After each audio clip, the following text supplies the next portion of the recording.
I'm Rick Tocchet, and you're watching Nasty Knuckles.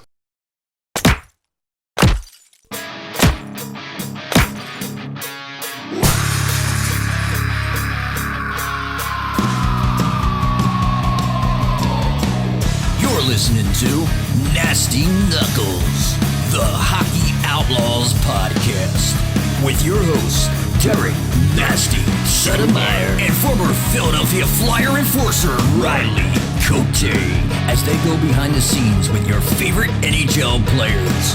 Time to face off.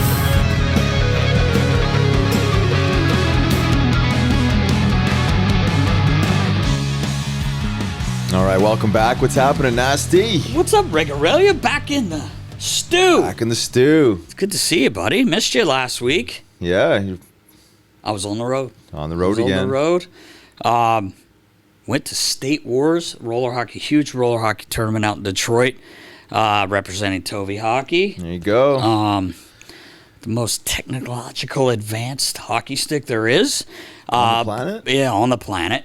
And we got everything else going as well. You know, the gloves. The gloves are nice. And the shinnies. But I went out there for a tournament. Really cool. Saw some of our friends. Our boy Anthony Merrigan, who's always was he joining. ripping it up? Yeah, man. He's still got it. He's like, so I'm getting good. old. I'm getting old. Old. These guys, Riles, I'm telling you, I was so entertained by it. It's a different game, obviously. It's almost like 3-on-3 in NHL or the AHL, whatever. It's speed. a possession. It's the puck's going back. They're trying to keep possession of it. It's actually really cool. It's 4-on-4. And they wheel.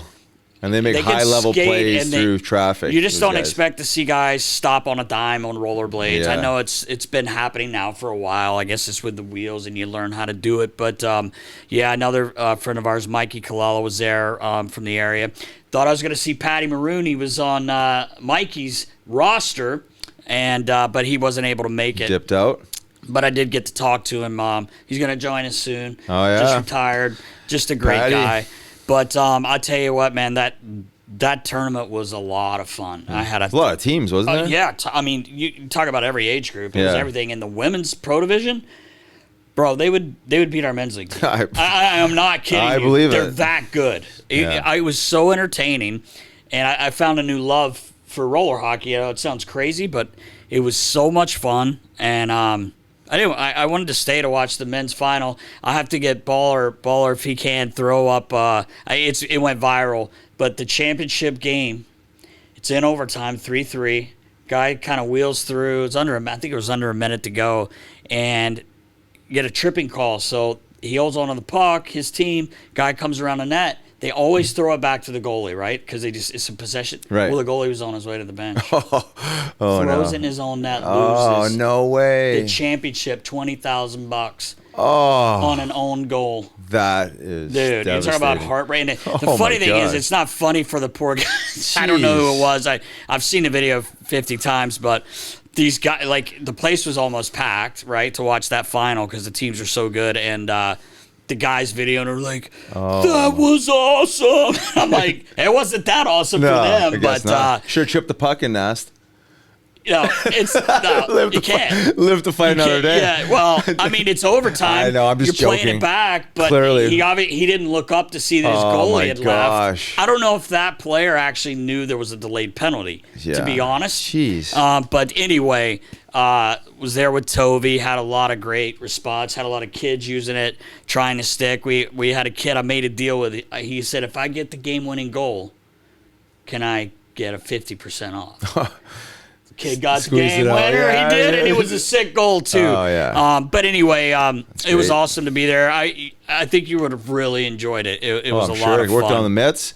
I feel like you'd be a good roller hockey player. You know like what, to cruise man? around and glide. I actually skated last night with Elvie. He went over for some this lesson that our boy Ritzy, Mike Ritz, and JD.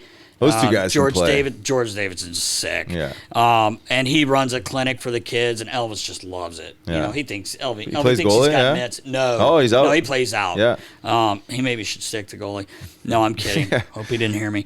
But we had a blast. So all those guys were making fun of me. Oh, you love it now, so you're coming to skate. But I've always liked it. But now watching the pro level and seeing how it's more of a possession game. It was really cool. Yeah. So these clips pop up on my Instagram every now and then. These highlight reel end-to-end clips of these guys moving through the middle of the rink there with incredible speed and unbelievable skill and finish. They like it's turn wild. and stop. It's like there's one kid, and I feel bad. I don't remember his name, but Anthony. I was standing with Anthony Marion, and we were watching, and he's like, that kid's like probably the best player in the world. Oh, really? He's 23 years old. Forget where he played, but he's played roller his whole life. And I'm watching. I noticed him, and then they told me this. I believe he was on Mikey's team, Mikey Kalela's team. But anyway, this guy was like, I would have paid to watch him. That's how good. I'm not kidding you. That's how good he was. I believe it. But it was fun. Smooth. It was a lot of fun. So anyway, missed you. Wish you could have been there. But next time. I do got to compliment you on your hair today. Well, I mean, I didn't want to say anything. You I'm took kidding. your time today to get ready for the big episode. It's pretty quick. Big happy. Oh, big yeah. happy. Got the bangs. You got the little kind of comb over. You got the slick back. It's getting longer. I think I want to buzz her down. Yeah? Yeah, because you said you would do it if I did it, so I'm ready. I don't know about that. Beard? A little bit. Okay, a little shape. good. You like it? Yeah, a little shape. Well, I'd like to go a little lower with it, but hey, I'm not the one living with you. So that's right. It's a good that's point. Up to You Jess. get to see me once a week. Yeah, see you once a week. Maybe twice, she depending loves on the week. primal look, so I'm not messing with that. Also, real quickly, met this young. I've met a lot of people there, but this young lady, she said she lives in Long Island, and she came up with this idea, and I thought it was really cool. It's called Duh Hockey. Her name's Ari, and it's just.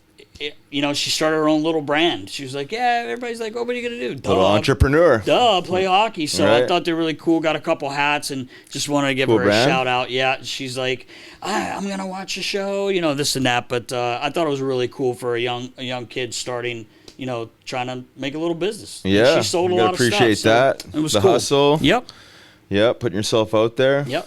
Really cool. Met her mom. Her mom was there with her. So stuff. It was cool. Let's shift gears here, Riggs, for a minute and get a little serious.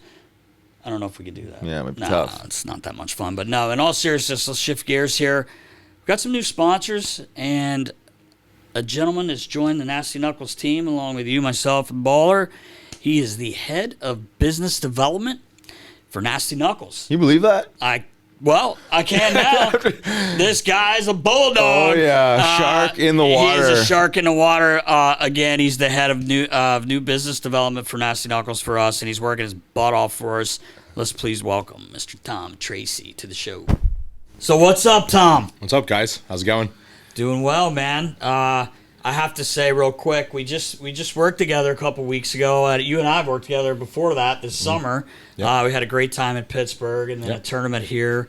But the Nasty Knuckles team, it was our first team with all the kids. We had the peewees and the squirts, and we talked about it a couple weeks ago. But it was just such a good time, and I'm glad you were a part of it with us.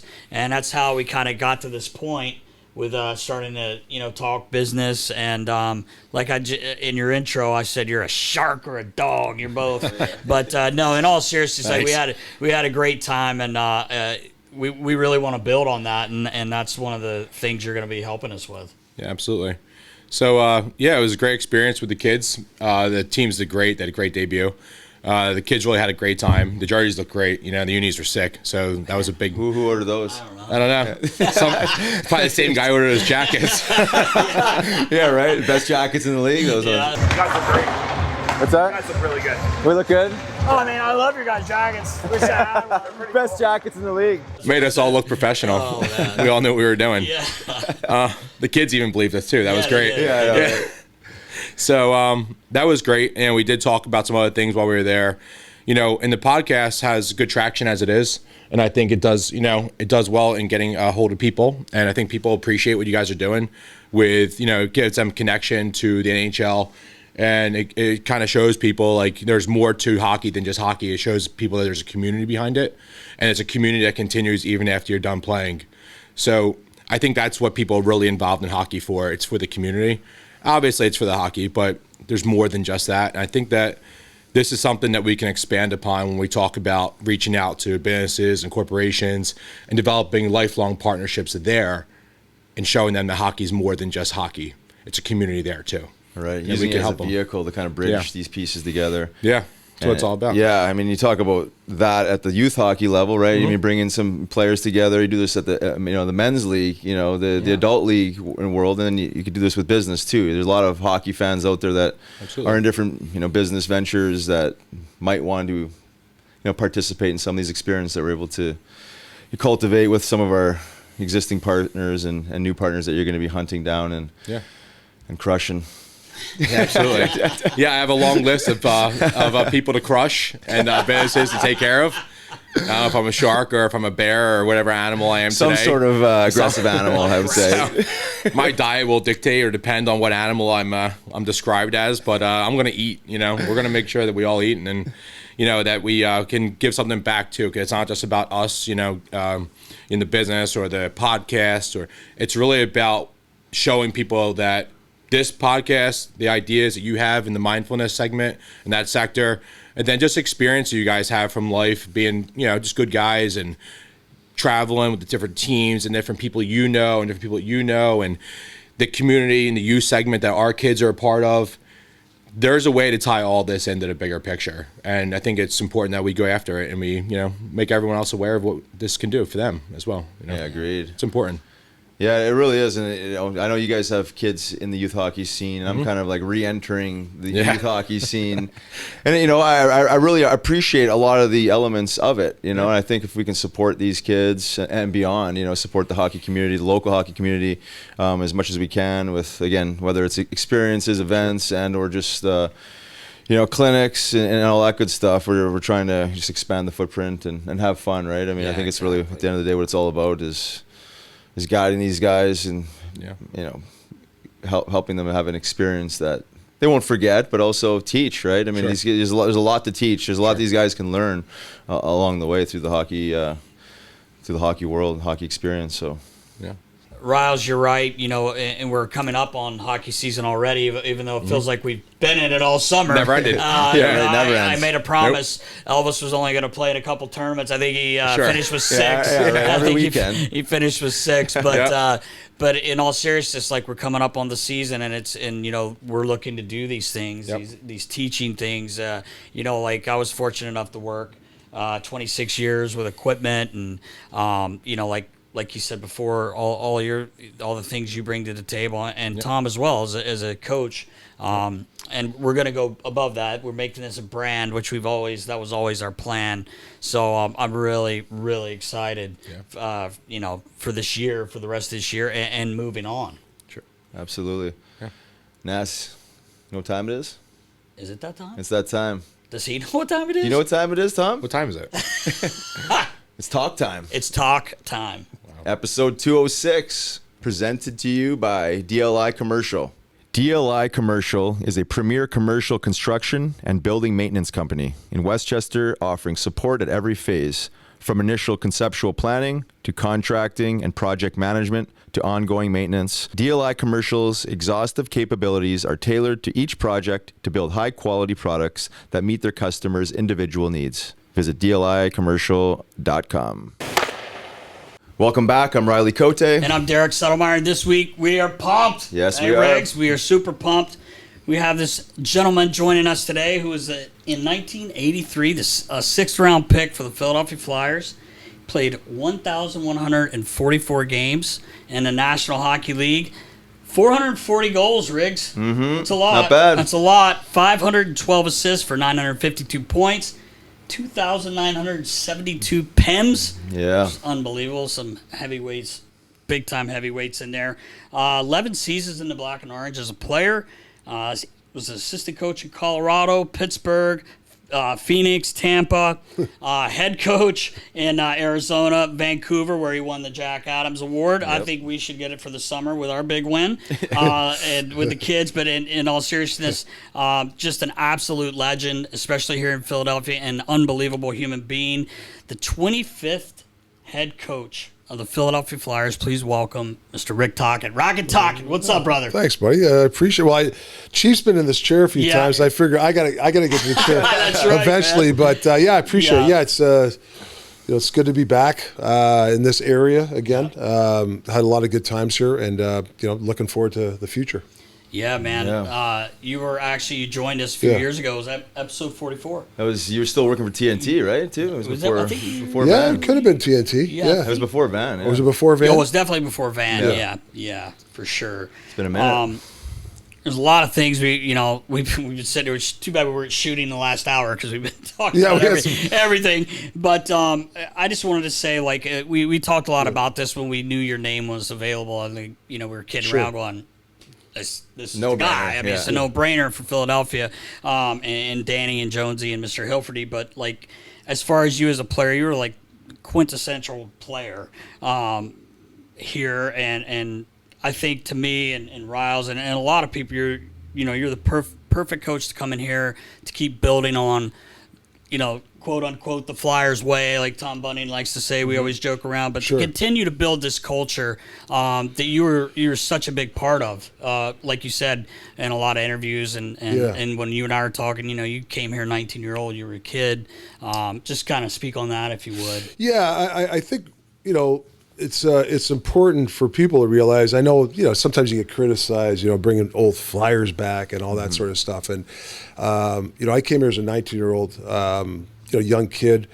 And as soon as I got off the plane, you knew you were taken care of. That to me was a Flyer way. Mr. Schneider, your dad was my trainer. The Brad McCrimmons, Tim Kerrs, Dave Poulins, Dave Brown. Like, we were a family. And those years, 19, 20, 21, 20, you're influenced, right? Mm-hmm. And those influenced me big time for the positive.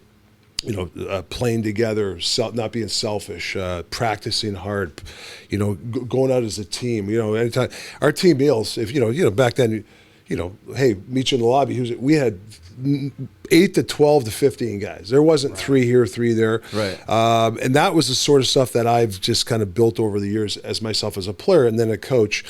And then, last kick at the can, I think it was 2002 or 1, where we went to the final, Eastern Finals, real close team. I had a lot of fun.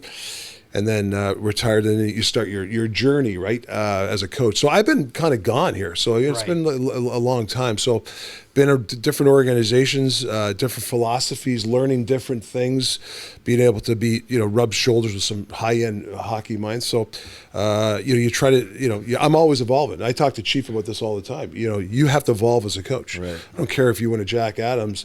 The next year, you're back in the fight again. So I think that's really, for me, is trying to evolve as a coach and bring some new ideas here to the Flyers. Yeah. Yeah, beautiful. How did it all play out? I mean, you were in Vancouver. Yeah. You had it sounded like an option to stay there. Did you have your eye on the Flyers? Was this kind of like maybe thought about, or? Yeah, so they had the Flyers, or the Vancouver had an option on me, and they were great. I mean, they offered me a 5-year deal. I mean, they went hard to keep me, and I had some reasons why. Nothing against the organization. I just felt it was time to try different endeavor. I had some offers from some teams, and obviously the Flyers were heavy into it. I spent a lot of time with Danny and Jonesy, and I wanted to find out, what's the plan here? I hear about the rebuild, and but where are we going with this? And I actually really thought Danny's plan and with Jonesy very methodical. It's not saying they can't deviate a little bit here and there, but they're true to it, and they want to make sure that they get the right guy in here that can create. We talk about culture and process, and those are the most overused words, but it's big for us. Everybody wants to win, right? But there's a lot of stuff you got to do before you win, and I think that's something that hopefully myself and my staff, we can really translate with the players. You just said, Tocc, how some people are like, oh, another Flyer. Well, you did go away for a long time, and the good thing is also that you understand this market and what it takes, especially for fans. If you show up and work your ass off, you're going to get their support. We've all seen that, but like you said, you've been around a lot of different hockey minds. You're in Pittsburgh with Sully. You're tight with a lot of coaches. Sure. That means a lot, and I really don't like with anyone, not just you, but when they're like, oh, of course, another Flyer. Well, sure. It's because we understand the way, and you wanted to get back that way. So I think it's very interesting that you say that you did you weren't here for a while, right? Like you were gone. But the thing is, you got look at Craig Berube. He was a coach here. He leaves and wins the Stanley Successful guy. I just think it's an unfair statement. But and I get it. I mean, people listen when you don't win.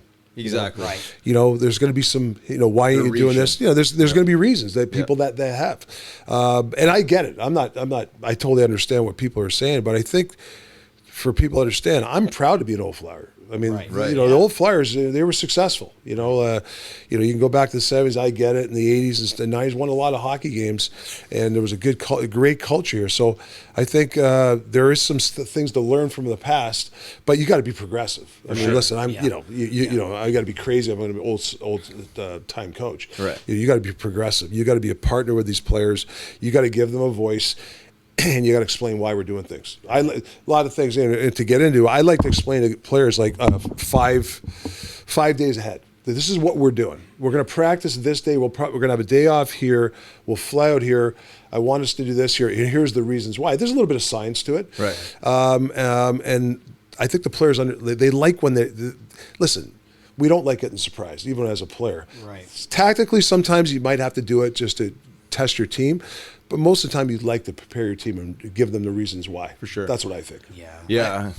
I was just gonna say, I think that's one of your best qualities is the way you communicate, and I think that's so important because some coaches, even today, like you said, you talk about progressing. Some still don't do that. It's a secret. I remember, a few years back. Well, let's don't tell them this. And I'm like, why? But that's it is what it is. But in taking this job too, obviously.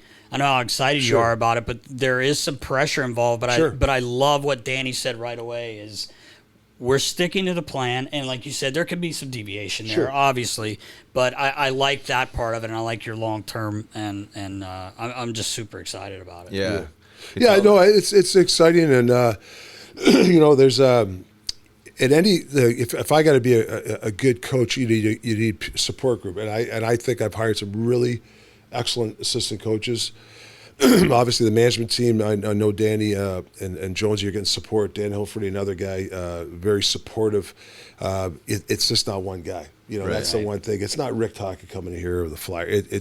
I'm a part of it, but it's the players. It's the trainers, everything.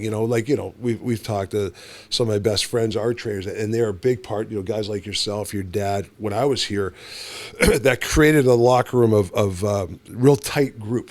You come in and you're taken care of. I always talk about a safe environment. Yeah. Yes. We're in an era of social media. A lot of no trust. Right. Some guys are having bad games. Outside of hockey, things are happening. You get that locker room. You want these guys to understand they can be vulnerable. You can relax. Everybody's got each other's back, and then you can, we can get your game better. Because if you're coming in, when I went into Vancouver, I remember my first couple of days, I could tell there's not a lot of trust in that room. So I was saying to Adam Foote, we got a lot of work to do. Trust, the same thing. Management, coaches, with the players. You got to build that trust in that locker room. So it goes a long way, and that's what I'm going to try to build here. How does that go for you? As far as building trust, because it's not an easy thing to do, for sure, right? Especially when you're kind of quasi rebuilding a culture of some sort, right? The best way Can you maybe speak to that? How that goes? Is it just better forms of communication, just showing up and being more present with these guys? Is it just well, I'll tell you what, Riley. You played the game, hard game, and you've dealt with coaches, and I think I'm not speaking for you, but you wanted honesty, trust. But you also want a coach that is trying to make you better. You're paying the mortgage. I don't care if you're a fourth line player, and I've played it all. I've been a first liner, second, third, fourth. I was a guy who didn't play, so I get all aspects, and we're all paying the mortgage. So everybody's important. I think when you sit with a coach, and I have different techniques talking to players. There's different ways to talk to players, to communicate, but I think.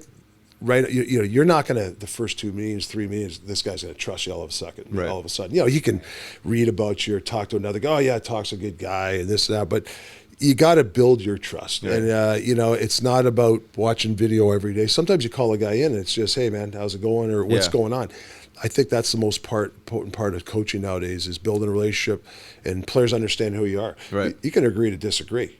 I might be telling you, hey, you're not playing tonight. You disagree. We can come up to things. But when you leave that room, you want to know, hey, this guy's got my back. He's trying to make me better. He's honest. And I think that's really what it comes down to is the honesty and the trust with the player. It's hard to do, to build, but you got to work at it. Yeah, for sure. And it's something that I want to say is a new idea, because back in the day Sure. it was almost like you didn't hear from the coach. If Right. you didn't hear from the coach, it Sure. was like a good thing. But now, coaches are teachers, and that communication piece is what all players were waiting for or looking for, right? I mean, you just want to know where you stand. So what we're going to work on. We lose 6-0. You're Right. -3. Next day, we're going through the hallway. I'm not burying my head and not saying Exactly. Like, hey, Rod, how's it going, man? Whatever, whatever it is. Yeah. Like am I pissed we lost? Yeah. Am I pissed if a player's playing bad? But there's a way of the guy knows, or if the guy's crazy, he doesn't know the coach is pissed. Right, yeah, exactly. But Yeah. saying that, I mean, I'm not burying my head. I mean, this guy's a Right. human being, For sure. right? And I'm here to help. Now, I'm not going to tell if a guy's lazy, the guy's not buying in, and it's a constant consistency of those traits, I'm going to have a problem with the guy. Right, Sure.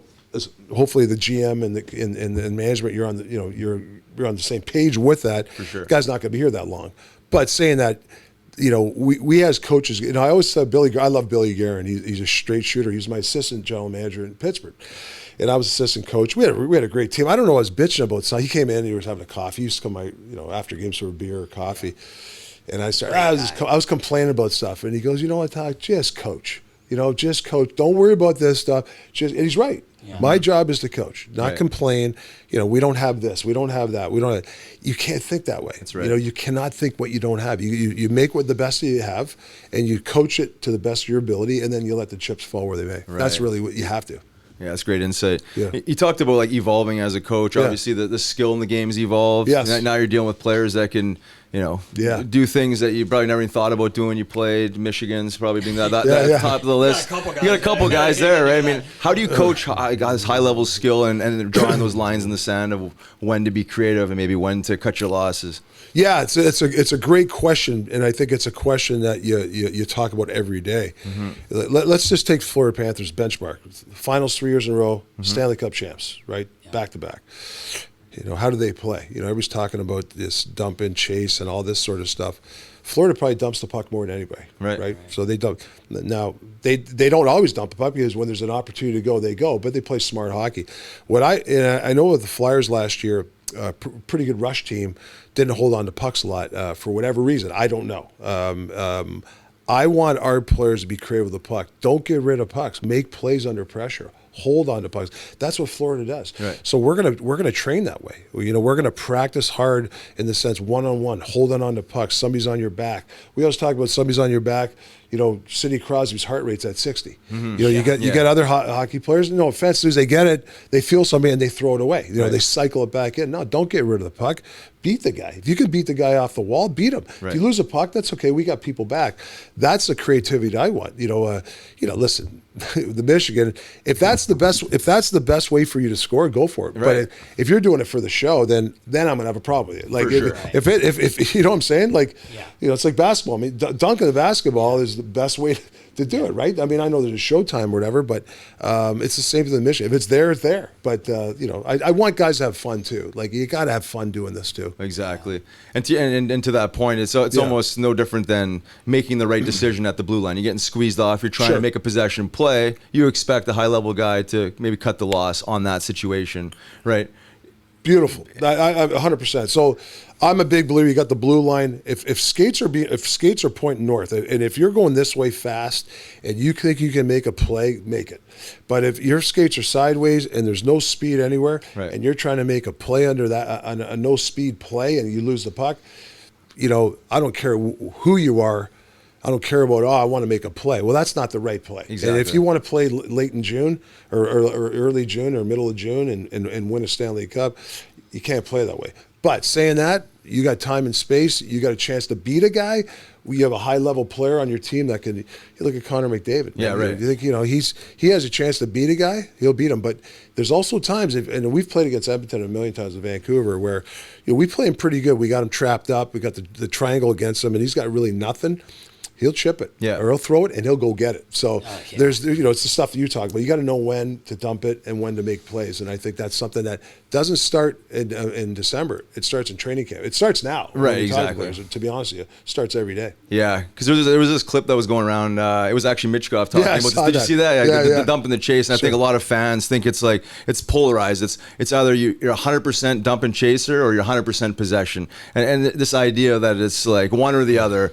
But I don't know a coach that doesn't want possession. Right. I mean, it's like if you have possession, you're not gonna just give it up to go get it if you're not getting squeezed off, right? I watched the video. Me and Jonesy and Danny were laughing. And I'm like, first of all, he was going 2 miles an hour, and there was nobody in front of him, and he said, "Don't dump the puck." Well, yeah, obviously there's nobody in front of you. Should have took it. Like, for sure. So I'm busting his balls. I'm going to bust his balls when I see him. But yeah, I know what he's saying. I mean, he wants to hold on to pucks, and he's got that talent, and we got to allow him to have that creativity. Yeah. We want to get this guy the puck as much as possible because he can make high level plays. Right. Exactly. Yeah, for sure. Yeah, but I guess it was just funny because people will take it out of context, being like. Sure. Like this coach says every single time you got to dump the puck. It just doesn't work that way. They're all encouraging possession, but then you have to obviously coach your high skilled players to cut their loss too, just like what you're talking about. If Connor McDavid could cut his loss and get squeezed off and put the puck into space and retrieve it, I mean, anybody should be able to buy into that philosophy. Well, right? that's my whole point. You're playing Edmonton Oilers. I got the puck. I got no speed. I really have a play. I try to make a play when I shouldn't. I lose the puck. You're dead. Connor McDavid and Draisaitl got that puck. Yeah. We've learned that, especially Vancouver playing those guys. You can't, when those guys are on the ice, you got to make the high percentage plays. Right. But I'm not saying, there's certain times you want, and I want players to hold on to pucks and make plays, 100%. Mm-hmm. We want to play that way. Driving hours outside of the city for your cannabis makes no sense when Camden Apothecary is just 5 minutes from Center City. It's right over the Ben Franklin Bridge, it's easy to get to, and they've got everything you'd expect from a solid dispensary. Top shelf product from brands people actually want. You can walk in or order ahead online if you already know what you're after. They keep the process simple, the shelves stocked, and the vibes chill. Locally owned, no corporate weirdness, just a real shop run by people who care about the product and the community. They're open 7 days a week, right off 676 at 1205 Haddon Avenue, Camden, New Jersey, with a huge parking lot. Hit CamdenApothecary.com to check out our menu or place an order. Again, that's Camden Apothecary, real close, real solid. You kind of mentioned the staff you brought in. You want to talk a little bit about them and who they are? Yeah. So I brought Yogi from Vancouver. He was the skills coach 3-4 years ago. So rather he'd be working with a lot of guys. Like he was, you'd love a guy like that. Just work on the game. And I watched how the players kind of got better under him, and I promoted him to assistant coach. Right. This was last year. So I got him. He's a teacher. Jay Verde. He was my coach and the minor league coach for Tucson when I was in Phoenix. So I brought him up during the bubble year. Thought he did an outstanding job. Players grabbed Connor Garland. All those guys loved him. Yeah. Keller, whose career's gone. Right. He's a star player. And then I went and got Todd Reardon. If you look at Todd Reardon's track record as a D coach, he had Matt Niskanen. Niski, he had some of his best years with the Flyers. But I'm saying when he was in Washington, he raves about Reardon. Chris Letang I talked to, Alex Goligoski. So I did research, and I talked to players, and these guys were raving about Todd. And I sat and obviously sit and talked to Todd. He tells me his philosophy. He's got some smart ideas on how to defend and how to get some offense, walking the blue line. So, getting him. So, and then Dylan Crawford, I brought another video coach, but also an assistant coach. I brought him. So, really got with the existing guys here. I think we have a solid, really solid. So I'm really lucky to have those guys. Yeah, that's awesome. Yeah. It's so important too. People don't sometimes understand that. Sure. As you know, the Flyers power play has struggled tremendously. We joke around sometimes like people are like, well, we don't have the skill. Well, you still got an extra guy out there. Sure. But obviously it's not easy. Well, that's a good point though, and it's funny because I ran the power play in Pittsburgh, and Sid used to talk about that. We should have a mentality that we have the extra guy. Like everybody wants plays, this and this isn't football. Like this is not, all the. Now you have a concept, whatever. But once you beat pressure, you have to attack. all the best power plays. If you talk the top power plays, Winnipeg, Edmonton, when we had our penalty kill last year in Vancouver. We're top 3, we're 3rd in the league penalty kill. So I know penalty kill really well. If you overpressure, you overpressure, a skilled guy should make you pay. There's no play. To me, it's attack. You should have 3 at the net, and if somebody makes a play, somebody's going to get back door, or you shoot it, or it's a rebound, or it's a retrieval, and that's when you score. It's the retrievals. Right. I don't know. I haven't watched a ton of the Flyers power play this last year, to be honest with you. But I venture to best they didn't get a lot of retrievals. It's one and done type of hockey. Right. Retrievals are everything in power play, and attacking after pressure is it for me. Then you have the plays, but I'm a more concept and attack more player. I mean a coach. Yeah, that's good. That's good insight. Yeah, we didn't really break down the power plays a whole lot, but I think you're right though. When you start looking at it that way, it's not so much just like finding that perfect play, right? Yeah. Everyone and brother are kind of like talking about the same plays. It's just all these other little things. It's the secondary opportunities. It's the retrievals. It's the little things that build up to those setups. Yeah, like if you watch, the net's here, the puck's here, you beat pressure, it gets to the other side. But if the guy's got his ass against the boards and he catches it, and now he's too late. Right. He should already know when he should already be dot in, which becomes a grade A, and he should be ready to attack. Right. For whatever reason, a lot of skill guys, they like to it's almost like take their time out. They want to I got slow the it puck. down, right? You go here, you go there. That game doesn't exist anymore. You got to be 2 steps ahead. Once you get that puck, it's attack mode. Right. And I hate using the Florida Panthers all the time, but a lot of times when they get that puck, they're attacking. Kachuk, he gets it. Yeah. I mean, it's not like he's dancing and stuff. He's going to wrap around. Bennett's going back door, and then the retrieval's on, and then it's hell break loose. It's not hold it, take it back out. There's a time and place for that. Yeah. But it's more of an attack style. Yeah, no, you're right. It really is. It's just changed a lot because I was showing some clips at this hockey academy I'm teaching at, but we're highlighting game 2 of the finals, and it was McDavid doing that. He basically roasted Barkov at the top, and Ekblad come out, and he made him look both silly. Yeah. But two pretty good players. That was remember that pass? Yeah, exactly. But like individual effort, but like they're not being afraid to attack seams on a 5-on-4 because traditionally it was like slow it down, set it up, and there's a time and a place for it. Obviously, like if you have a perfect entry and all this other stuff, but I think it's being more creative with how to score goals. And those guys really practice that. Like when I was at the Four Nations, I was watching McDavid practice. And Crosby and McKinnon. Right. I mean, these guys, McCarr, like you have you have a transition 3-on-2. They play it like it's game 7. I mean, they want to score. It's not like if you're a middle drive guy, they're the middle drive guy. If they're going to cut to the middle with a shot or make a play, they'll make the play. They do everything high level. So I'm a big practice guy, like obsessive when it comes to that. Where I like practicing pressure. Yeah. I like practicing pressure situations. Very rarely have flow drills. Guys gotta go down and shoot the puck. Yeah, you get the goalie warmed up, but nowadays, you're on the ice early anyway. The goalie should be warm. Yeah. Right. My philosophy too is when 11:30 practice hits, we might go right into a 5-on-5 muck drill. Right. Old school. You got to get them warmed 10, up. 15 minutes of warm up. No, they're in the gym working out before. They're warmed up. Once it's 11:30, you're on my time. It's go time, and that's the way I think you teach it to players to play under pressure. Tocc, I started giggling a second ago when he said some guys want to be like timeout. Let's slow it down. Yeah. When Yogs played here in 2012, he'd be dusting it off on the wall, over on his side, and he'd come back to the bench. Chief be like, "Whoa, you're the best killer, Yogs. Keep it going. Just hold it there the whole time. Don't worry, Don't move the puck." And Yogs is just laughing at him. He's like, "Did you play power play, Chief?" Exactly. He goes, "Nope, I was out there dropping the mitts, slapping guys around to protect you." Yeah, exactly. That's true. It was just so funny. And then Joey Mullins on the earpiece going, "Tell Yogs to move it." He's got to move it. But I will say, if you got to pick the top 3 players, if you dump a puck in, it's a 1-on-1. To me, Yogs is the top 3 to ever play. Because I remember in Pittsburgh, he was an 18-year-old when I was there playing with him, and that guy in the corners, right. he was like Sid. Like the way they could, hold pucks, protect, and keep their feet moving. Right. That's where Yog's gift was. One of the best corner guys I've ever seen in my life. Big ass. Big ass, and that's why even for the young guys, the young listeners, hockey players, really work on core, your strength, your legs.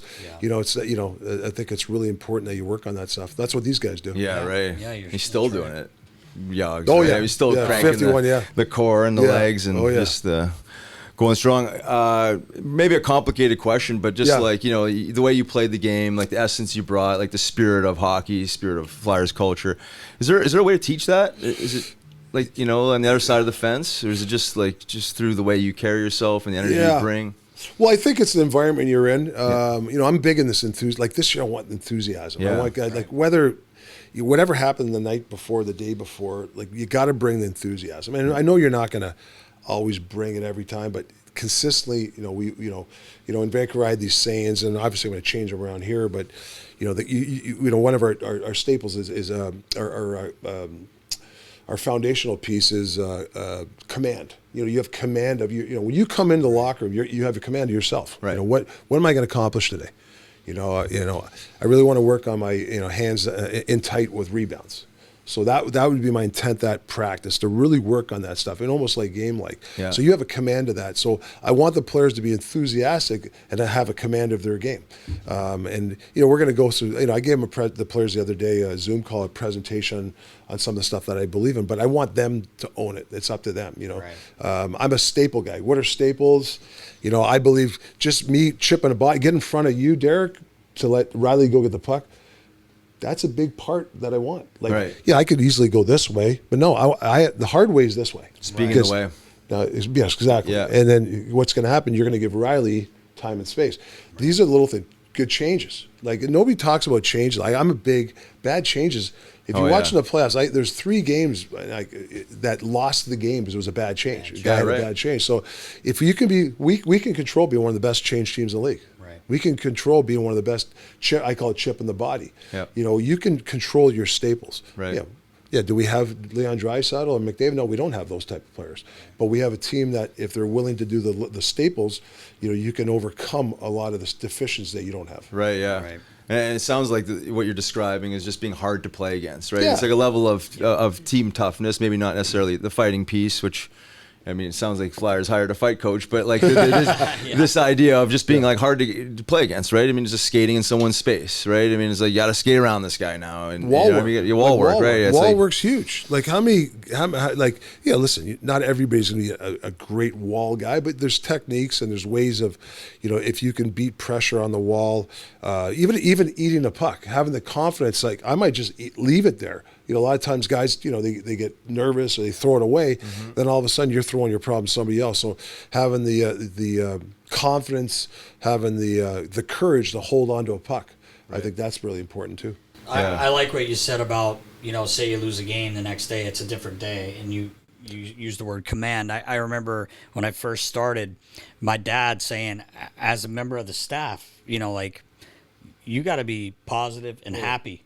I know we lost last night, but you make sure, and you learn that, and I think guys, I had you as a player, sure.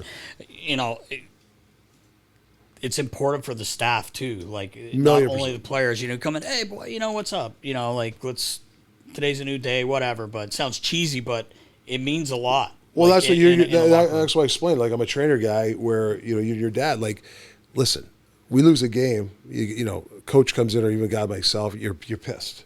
The next day, I don't need everybody else to be pissed. The player comes in the next day. He doesn't need a trainer give him the silent treatment. Right. The massage guy's not talking. Right. All of a sudden this guy's, oh my God. I'm not saying you're whistling Dixie. Hey guys, but I want the staff to be enthusiastic and hey, we're gonna get you better, or what do you need, or hey man, whatever. So very important. I feel bad for you guys like you, because if the guys don't score, they blame the sticks, right? Right. Then it's your fault, right? Phil Kessel. Oh my God. Pop. Yeah, no pop. I won't tell it because everyone's heard me tell, but quickly, I used to mess with Phil all the time, and I know you're tight with Phil. I loved him. I met him way back, I think 2007 at the World Championship, so we stayed buddies, and So I can always just mess with him a little bit. So we're playing you guys. I think you were assistant then, and I've got a sniffer, and I'm like fucking doing this too. He's like, "Fuck you, nasty," and I said, I'm like, "What's going on with those sticks?" He's like, "What do you mean? You guys are skating around. Like you guys are like getting warmed up here," and he's leaned on the boards. We're on the road. We're in pit, that's his warm up. And he's talking. He's talking to me, and I said, "What's going on with those sticks, buddy?" He goes, What do you mean?" Like right away, like I got him going. I went, "Well, it just looks like the last couple games I watched you like they have no pop." That's what I've been telling them. They got no fucking pop. So Dana Heinze comes down like after the boys leave and our guys are going on, and he goes, "What'd you say?" I know. He goes, "He's told me 20 times before he walked out the door his sticks have no pop." Sorry, man. It's too easy, man. It's just too easy. But I will tell you, I'll tell you I remember my first couple years in Pittsburgh. He had some pop. Because, he had pop. Man, he used to shoot the puck so hard back then. Man. Oh my God! And not a lot of motion. It's a quick snap, and it was under the bar. So very talented guy. I saw you talking to our buddies there, Witter and Biz, when you were doing Spit and Chickles, and you kind of told a story. And it was funny because they were showing the bench, and you were just like, you're trying not to laugh because him and Malkin are teasing. Phil's going, "I want the puck." And Kunitz is in the middle just laughing his ass off. It's just he does this. "I got the puck." He's looking at me, and he's yelling at the D. You got to give it. And then Chris Letang would yell back, "Go out, go fuck yourself. Come back and help us." But not a chance. He's gonna but I will say though, like to win, you're going to have that banter. Yeah, it's okay. Yeah, it's okay to get into it. Those guys the next day they're out for dinner and they're playing cards and they love each other. So everybody says, "Oh, you can't get mad at guys and the banter on the bench." I said, sure, you need that stuff. So it's fun. It's a lot of fun. We had Joffrey Lupul on, and he played in TO in Toronto with Cass, and he was telling his story about the thrill there. And he goes, I can't remember who he said was on their line, but they start the game. He's like, "Unreal shift. We're all over them. We're just cycling, and we're a couple chances. Finally, they blow the play down. It's like 45-second shift. They get back to the bench and." Loops is like, "Fucking rights, boys. Let's keep her going." And Phil goes, "Nah, I just don't think I got it tonight." One shift in. Yeah, one shift into the game. "I just don't think I got it tonight." He's like, "What?" He's like, "What are you talking about?" Anytime we have guys on that like play with Phil, we're like, "Come on, give us a Phil." There's a lot of them. JVR can do Phil so well. I can't really do He's this. a specimen, though. But I will say this: every teammate.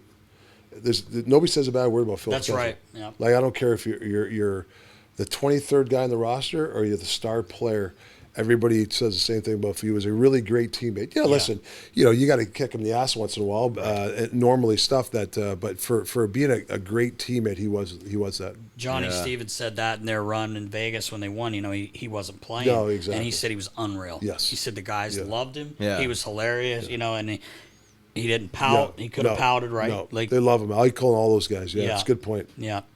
Yeah. You got to appreciate guys like that. Yeah, he's great, man. You know what? It's part of the coaches too, but the GM and management. You got to find those guys that are just selfless guys. Yeah. Yes. And they make a huge difference. Huge difference. Going down the stretch, having a good attitude. Just everything, and being in Pittsburgh, probably shouldn't bring up Pittsburgh very often. But just when we won there, the Matt Cullens, the Patrick Hornquist, Nick Beninos, Trevor Daly, these guys were like solid guys. Yeah. Whether they got 40 points or 50, the 10 extra points, they didn't care. Right. They wanted to win so bad, and everybody benefited. Right. Everybody was respected. We had a guy like Tommy Kunak. He was a fourth line player. He didn't play all the time, but he came to the lineup like he blocked every shot. Yeah. That's what he brought to our team. Like he'd block a shot, and you should see our bench. It would be like, Malkin or Crosby highlight reel. Right. The guys got excited for him. So I think it's important to create that and find those type of selfless players. Yeah. And it's not to get long-winded. It starts in the draft. You pick an 18-year-old kid. And right away, and that's the one thing I've been impressed with the Flyers. They have a really good development program. So now you get it's a conveyor belt. Now they get the 18-year-old, and now they understand what it takes to go back to junior, what how to train, eat, whatever from the development guys, and then you pass them off the minor league guys. Then they get to me where I'm like, man, these guys have really, they've really matured. So I think that's important. Yeah, for sure. Can you maybe just speak on development camp and maybe just like the difference of development camp, if there even was back in the day when you were, coming in the league? Because I think that was maybe something that evolved, down the road. But now how much of a 4 days of teaching has become versus like killing guys and destroying them and sending them back to respected teams? Yeah, I remember like early '80s, or the mid '80s. You can ask your dad. Rookie camp, the rookie games. It was a war. It was a war. Yeah. You just fought it. Marty McSorley, he has a brother, Chris McSorley. I remember he was late for the bus. We were playing Jersey at 1:00, and it was like he was, we were bussing down. And he had pancakes on a plate. He brought it on the thing, and he's talking. He goes, "Well, talking." I forget who else was on. I don't know if Chief was on the team. Well, we're going to be dancing tonight. Very first shift, he goes flying, and he goes after Kenny Danico. So there wasn't much development. Yeah, right. Like I didn't know if there was a puck on the ice that day. But things have changed. Obviously, the development camps. Really impressed the way these guys. I didn't do anything with the development camp. I just watched. They did a hell of a job. A lot of big guys. The Flyers have drafted a lot of big D. This guy, kid. I don't want to cut some other players short, but this guy Gill. I think he was a second round pick a couple of years ago. I think he was hurt for a whole year. I was watching him out there, long, 6'5", good hands, and they got a bunch of these different guys, these Flyers. And I think it's important. Martone, big kid, greasy kid. These are the kids that that are tough. But they're tough to play against, and they can score. So we'll see. Hopefully this draft works out. But when I watched development camp, I was really impressed with a lot of the players. Yeah, we were too. What were your thoughts on Alex Bump? You know what? Jonesy said keep an eye on this guy, so I watched him and really impressed. You hate to. Nobody's guaranteed jobs, but I'd like to see him push people for a job. He was doing stuff, and it's a great question because I was watching him in camp. And I love when you tell players. So it's not that I told him. He was taking the puck to the middle off the rush. Like he somehow he got himself in a scoring position in the middle of the ice. It's hard because guys are a little shy to get to the middle. And he was going the whole development camp I was watching. I said to Jonesy, I'm really impressed with that. So he's got the courage to take the puck to the middle. Now he's got to develop other parts of his game. But yeah, he's definitely on the radar. Yeah, we walked in, us three, and right away, I think I said to Riggs and Baller, I'm like, look at the size of these guys. Yeah. I mean, I knew you see it on TV, but then when you get there and the way they move, right? The way they're moving, and if you get those guys to be hard to play against, heavy player, but still good sticks, still had good sticks. Yeah, exactly that. So. You're right, man. We did what we paid a lot of attention to Bump too. He was a nice player. Yeah, a lot of good prospects there. Yeah. Hey guys, sorry for the quick break here, but I've got a big golf tournament this weekend, and I have a certain establishment that I am going to get ready. Lower State Road Golf Center, located in Horsham, PA, Montgomery County. It's 32 years family owned and operated. They have 50 outdoor bays, 20 covered with top tracer technology, grass practice areas, outdoor turf area, which may be better for me, and also bunker play. They have a new indoor center with 4 simulators, putting room, and a hospitality area. LSR Golf Center is the ultimate golf training center in Montgomery, Bucks, Philadelphia area. There is no off-season at LSR. Outdoor and indoor golf accommodations open all year long. The website is www.lowerstateroadgolfrange.com. Again, the top tracer is the technology that tracks your flight of the ball. Like you see on the PGA Tour, it provides amazing feedback on your ball flight, which Riley may not be able to use. Can also play courses around the world or simply practice tools to improve your game. The indoor simulators also have video technology for swing and ball data info, as well as video analytics, plus over 500 courses to play. So go visit Lower State Road Golf Range and tell them Nasty Knuckles sent you.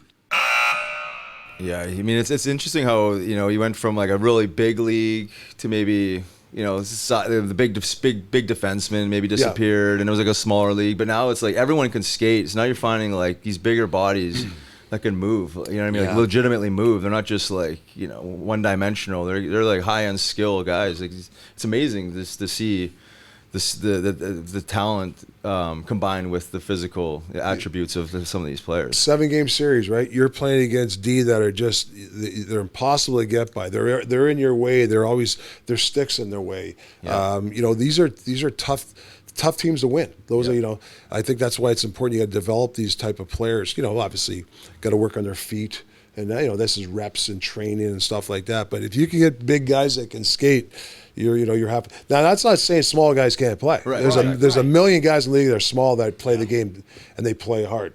You know, the Kaprizov in Minnesota. I mean, this guy's a smaller guy, but you got to see this guy in the ice. I mean, this guy's got courage. Yeah, he's got courage. He's not scared to go in the net. He takes the pucks, then he takes a shit kicking, gets right back up and wants the puck again. Those are guys that you want too. I mean, those guys are. I mean, you know, they're hard to find, but those are the type of guys that can really help your team. Yeah, no doubt. And obviously, fighting is diminished. It's still a part of the game. Sure. I mean, you come from an era which you fought heavyweights. You fought everybody. You just played with a chip on your shoulder. Like I kind of joked that you guys hired a fight coach, and you did. But I mean, is it just more around giving some confidence to these young guys? Not so much about pinning this flag in the ground and saying we're coming back, the Broad Street Bullies and all this other stuff. But cultivate some toughness. No, I just think, Riley, you just said confidence. Like I think if you can teach guys how to handle themselves in situations, it's not even about listen. When I love to see a guy knock somebody out, like and show intimidation, but it's more of and actually it's good training first of all. It is. And it's protecting yourself and just being able to be comfortable in that situation. The fighting part to me is if you can gain an advantage with intimidation, and intimidation, anything, is speed, it's body position, it's the way each player plays, and then the odd time you might have to drop the gloves, and not everybody likes to do it, and I don't promote it. It just kind of naturally happens. Like you want everybody to have their back. Obviously, Quinn Hughes gets hit. A fair hit, that's fine. I'm not a big believer. I actually like the rule. A guy gets smoked, good hit. And then the poor guy's got to go in, and I feel bad guys for like Riley and Chief because. What happens is a guy puts himself in a bad position. He gets decked. The guy gets up. He's still fine. He gets up. Everybody looks at him or Chief. You guys got to go fight the guy. And I think that's a little unfair. Hey, listen, it's a good hit. Right. Like, let's go. Now, if it's a cheap shot, don't get me wrong. Right. I mean, I'd be in there with you guys. I just think today's game, you got to, you want to stick up for each other, but you also got to make sure that, you can't just be running around and doing stupid stuff too. Right. Yeah, agreed. Yeah. But that's a good point on the intimidation. And most people think of intimidation as like physical intimidation, but you're right. Like obviously forecheck intimidation, how you line up and prepare for face-offs, and like there's like little things that knowing how other guys play and prepare. I mean, it's in the back of guys' minds. Yeah. So my mentality for me, like there's battle areas. Like my game. I wasn't a great skater, so most of my goals were around the net or something in that area. So. That's where you get your confrontations, right? You go and play Jersey, Scott Stevens, Kenny Danico, Sheldon Surrey, Lyle Oline. These guys are tough. But you knew, listen, if you want to score, you got to go there. So there's going to be some action in there, and the odd time you're going to get in a fight. Now the rules are a little different. You can't cross-check as much. You can't hook and hold. So, in front of the net is something to me it's all body position. I always joke the players, man. If I was playing today, man, I'd be having a cookout in front of that net. Yeah. I'm not moving because that's where the action is, and to be honest with you, they're not allowed to do the stuff you could do back in the day. So that's the sort of stuff that you try to teach players. Get to those areas, and sometimes things are going to happen. Right. But even if you're not even a fighter, who cares? Exactly. The worst part is for a defenseman. Here he comes back again. This guy again. Yeah. Like it's again and again. Now this guy starts to he lets up on you for whatever reason. Then you might have that 3-foot tap in goal because the D let up on you. There's about I tell players about 6 or 7 of those a year, freebies, where if you just hang in, take a little bit of shit kicking sometimes, you're going to get those 6 extra goals. And 6 extra goals in today's game is cha-ching. Yeah, right. That's money, right? Yeah. So a lot of money for you. Just hang around a little longer. It's great advice for any hockey player, right? It's easy to just disappear when it's convenient. Or beat your check to whatever get to the area quick. Right. You know, so the guy's on your back and stuff. Then you have that extra second Yeah. in front of the net. Yeah. I was going to say, we do have to mention, which I think everyone knows, but he had 18 Gordie Howe hat tricks, which is the all-time leader. So All-time knows a leader, little bit yeah. about that. Not a Being bad in stat those, there. Being in those dirty areas, like you said, though. But it's very important. For sure. It's very important. I mean, for that brand of hockey, to support that brand of hockey, you have to go to those areas and you have to be willing to pay the price. And I'd like to think that everyone on the roster knows your background and how you played the game. And I think the message, the philosophy will. Yeah, and like I quickly. said, it's a partnership. Like, you know, it's not really about me. Like, I have a certain philosophy, but doesn't mean it's, you know, we're doing the exact things Rick Tocchet says. Like, we're going to tweak some stuff. Like, my assistant coaches, they bring new ideas. Like, they're, you know, we might be a month in and we like, hey, you know, our strong side winger off a climb, we want to get actually a little more aggressive on him. Right. So that's a little bit of a system change. It's not, you know, the concept's still there. And they'll bring that. That's why you hire those type of coaches. Right. Like, let's try doing this. Like, you can't be so mechanical that you're doing the same thing. You got to be able to tweak certain things and give your players some latitude to try different things too. Yeah. And system wise. Yeah, no doubt. I was going to ask, have you had a chance to speak with Sean Couturier at all? Like, he's a great guy. He's one of our favorite guys. But yeah, I talked to Coots a couple times. I had a couple conversations. He actually called me the other day himself, which I told him that this is the way I work. Like, I don't want to have to keep chasing players to talk to them. Like, if you know, I don't care if it's July 29th and it's 8 o'clock on a Friday. If you got something that you want to talk about, and I'll tell you, I can't talk. I'm at dinner. Call me later. But I joked to him. I said, we will talk. Like, my point is, make sure. And you know, he called me up, talked about training camp. He talked. What are the expectations? That's what I need from a captain. Right. You know, I need that feedback. And I said, what do you think? Blah, blah, blah. And he was sharing some ideas. But I also need him to lead the charge. You know, day one, I need Coots the first day of training camp, setting the pace. You know, that's the sort of stuff I need from him. You know, there's stuff that he needs from me. You know, I got to get his confidence back. I think he just won a sulky 3, 4, 5 years. So, you know, there's a lot to like about a guy like that. So, yeah, you're trying to empower your leadership group. And I don't care if it's a third-year guy. You know, he can still lead too. So that's what I think. exactly. Right.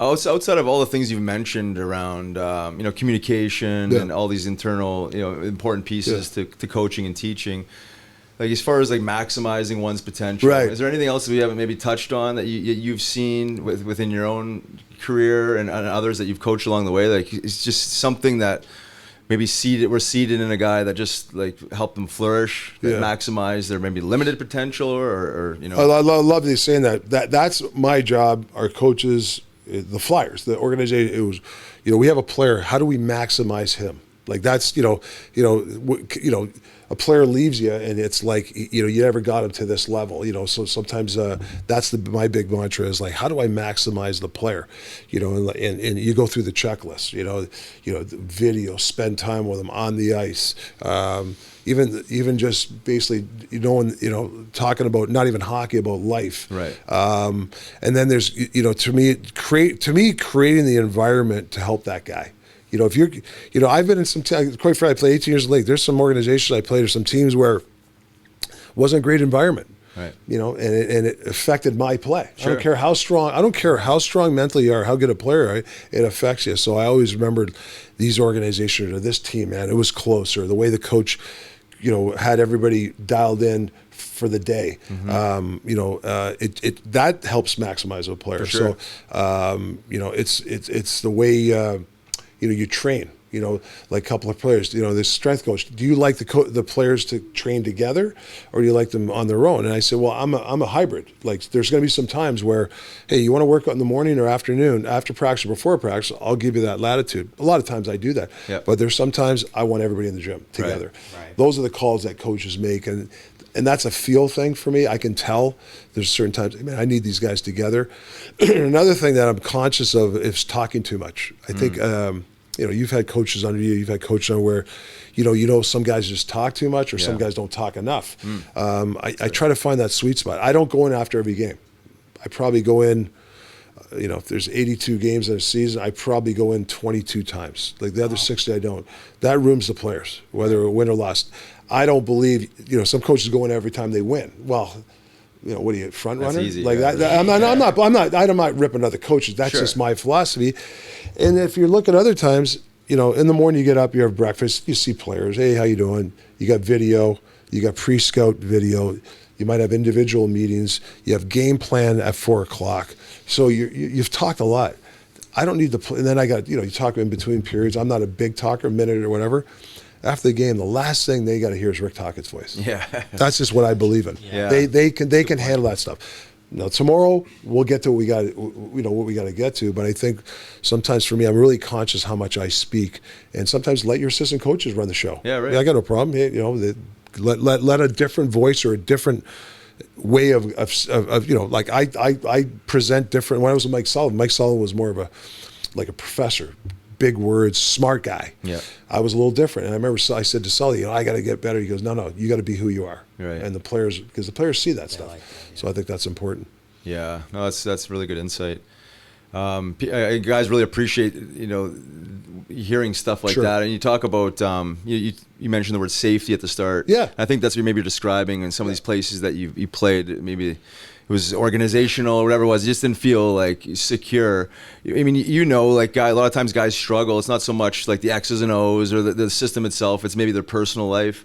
It sounds like when you develop this type of trust and this relationship with the players, you can maybe understand maybe some of the stuff that they're going through to maybe get a feel for maybe why they're struggling. I don't know, going through a little slump. Like, I'm not going to mention the guy. He's a hell of a player, but I won't mention his name. But he was struggling for he wasn't playing his normal game. For a couple of weeks, I'm like, wow, and I give him rope. I wasn't on him too much, and I remember he came in one day and he goes, Tocc, I got to apologize. I'm playing like shit. Blah blah blah. And I said okay, and he said, well, I broke up with my girlfriend. Right. So it was a girlfriend thing, right? And I said, don't be afraid to come in earlier. And I'm not saying I'm an expert in that field, but maybe there's something I can help you, or another coach or whatever, or a mental skills coach too. Right, exactly. They're important too. So I think it's important that you build that trust where a guy can come in and go, I'm not afraid to tell the coach, I have an issue. Exactly. And keep it private too. It's nobody else's business. So yeah, it's just not about hockey. It's about personal life too. Right, and that's saying a lot if he's coming in and sharing that with you, right? Yeah. Because a lot of guys would keep that in their back pocket and just it's just about on-ice performance. Yeah. But and it sucks. Listen, it sucks to tell a guy, man, I can't play enough. You're not. It's hard. Right. But you got to be honest, right? And you have your battles with certain guys. I'm sure certain guys over the years aren't fond of me, but I hope they respect me. The fact that I kind of explain them the reasons why. But I think in the long run, if you have that approach, you have a better chance of being a good coach. Right, no doubt. Well, I think we're wrapped up now. So you wanted to talk about your. I was just gonna say he brought up Sully, and I got to work with him. Yeah. At a World Championship, and got to know him, and we were in Moscow actually, and we were playing in the quarterfinals, and he's got that voice, man. You can hear him over Bark. the Oh, whole, yeah. Deep. the whole Oh, yeah. arena, right? But we're playing an arena. There's 1,000 people in there. It's an 18,000 seat arena. It's quarterfinals against Finland, right? And we had Tyler Arneson was on our team, right? So first shift of the game, he starts Arnie, and you can hear a pin drop in there because there's just no one there, right? And Arnie's out there kind of cruising, and he's got the long stick, and he's just kind of cruising around, and all of a sudden, I was used to Lavi always hitting into me, but Sully elbows me, and I'm like, what's up? He goes, nasty, and he's got that deep, that voice that just carries. He goes, is Tyler Arneson gonna try? And I'm like, I don't want I don't want to laugh because I don't want the boys to think, Right. and I'm exactly. And I'm like, Sully's got to get her going here, man. And he goes, I don't fucking know. And he ends up with 2 and 2. He had 2 goals, 2 turned it assists. up. But yeah. You're right. You're right. I didn't know what to say, but it just Sully, I enjoyed, the 2 weeks. Oh yeah, He's a good dude, man. There's some funny things on the bench that happen. I know things have to be serious sometimes, but it actually it can loosen up a team. With Chief last year in the playoffs, I think the Leafs scored early in the game, and I think the assistant coaches were jumping up savvy, and down. savvy. And right. Chief didn't move, and he looked at him, he's shaking his head. What are you doing? And I never laughed so hard, but that's Chief. Yeah, that's Chief. And it's one of the funniest things, and that's the stuff that happens at the bench. Right. So, I mean, we have a lot of good stories on the bench, but right. those things happen. They're fun. He when I was still with the Flyers, I don't know if he may have told you this story, but long story short, they're playing in Detroit, and they're up, I think 3-1 or 4-1 going into the third. 2 quick goals. Larkin gets the third, and then they Blues get a penalty, so now they're on the power play. So Chief calls timeout. So all the boys come over to the bench like they would do, to the coach, and they're all looking, and he's talking to Otter. He's not paying attention to the boys, and he turns around and goes, "Oh, no, boys, it's okay." He goes, "I called timeout so Larkin can catch his breath and tie the fucking game up here since you're letting him do whatever the fuck he wants." And so I'm like, "No, you didn't." He goes, "Oh, yeah." And he goes, "He tied it." But they won in overtime, right?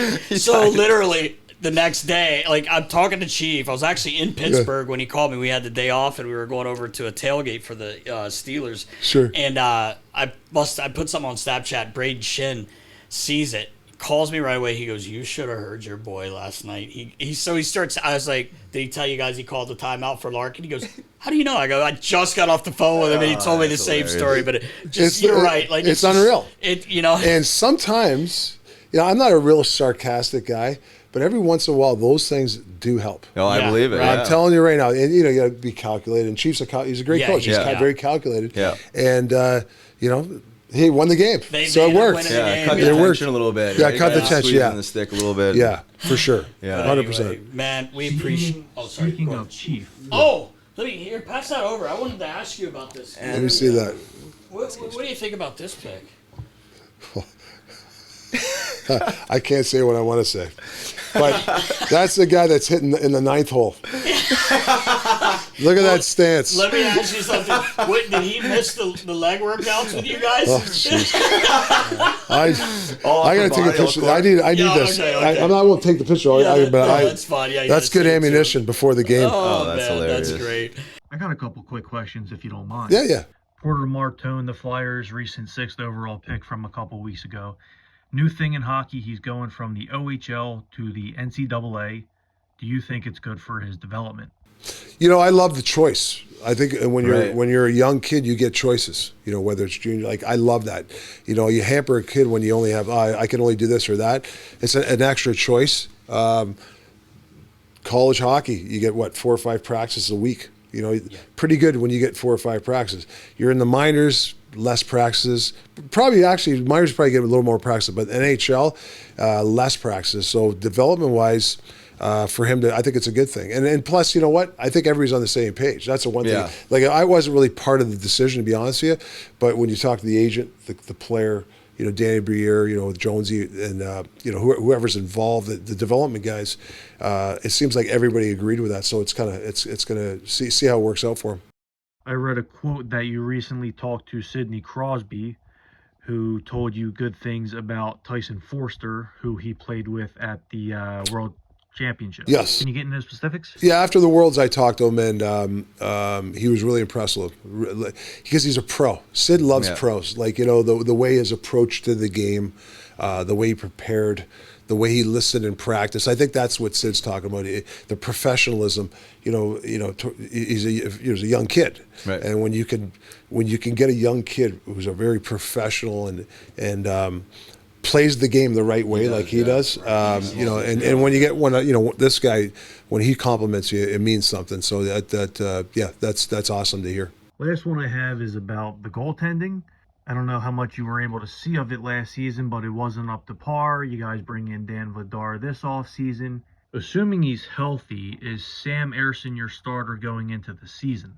Well, that would play itself out. I mean, it's August 1st. I have no idea. I know they're both capable goalies, and we have to put a system in front of them to help them out too. It's not, I don't like goalies playing post to post. So your system should make them play half the net. Like if you can, most of the coverages where they play half the net, it's a goalie's dream. Right. I had Thatcher Demko when he was healthy in Vancouver, and you play a game where you can protect the back door. This guy's not letting goals in. I mean, he's a system goalie, but he's also a hell of a goalie. So that's what we do. We try to whatever the system is and how we're trying to which shot are we going to give up is really what it comes down to. So if they can stop those grade A's on the dot, because the back door's covered, we need those guys to make those saves, and I think they're capable.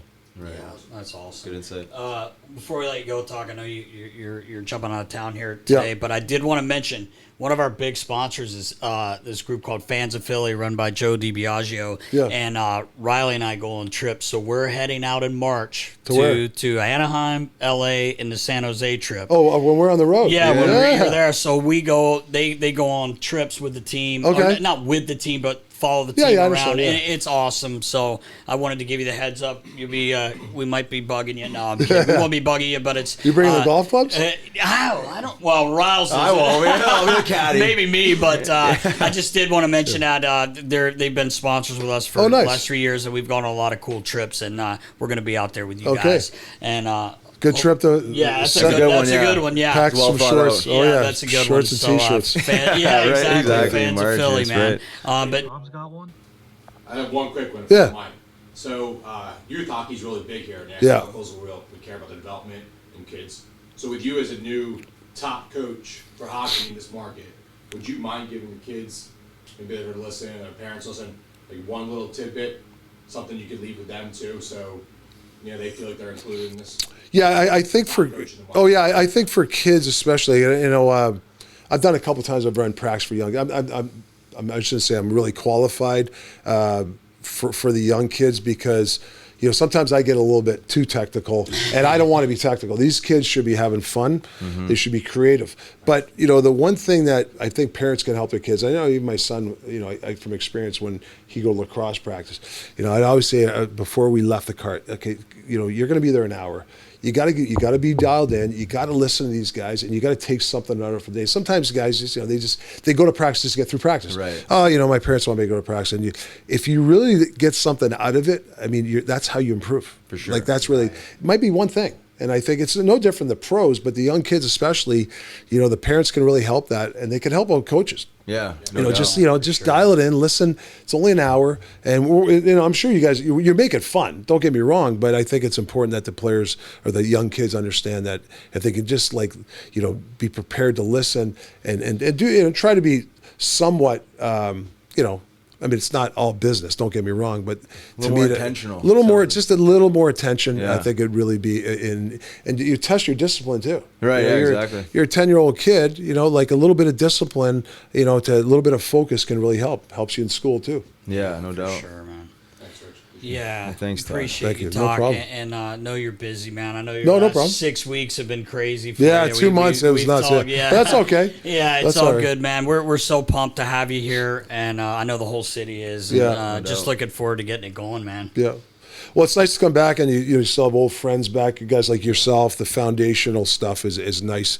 I'm not walking in blind. Right. Some coaches are, like I know where I'm going around town. People here, and you have a great support group. So that's one thing I'm lucky to have being the head coach here. Awesome. All right. Well, thanks again for joining us. Thanks, boys. Appreciate it, man. Thank you. Man. Thank Thank you. you.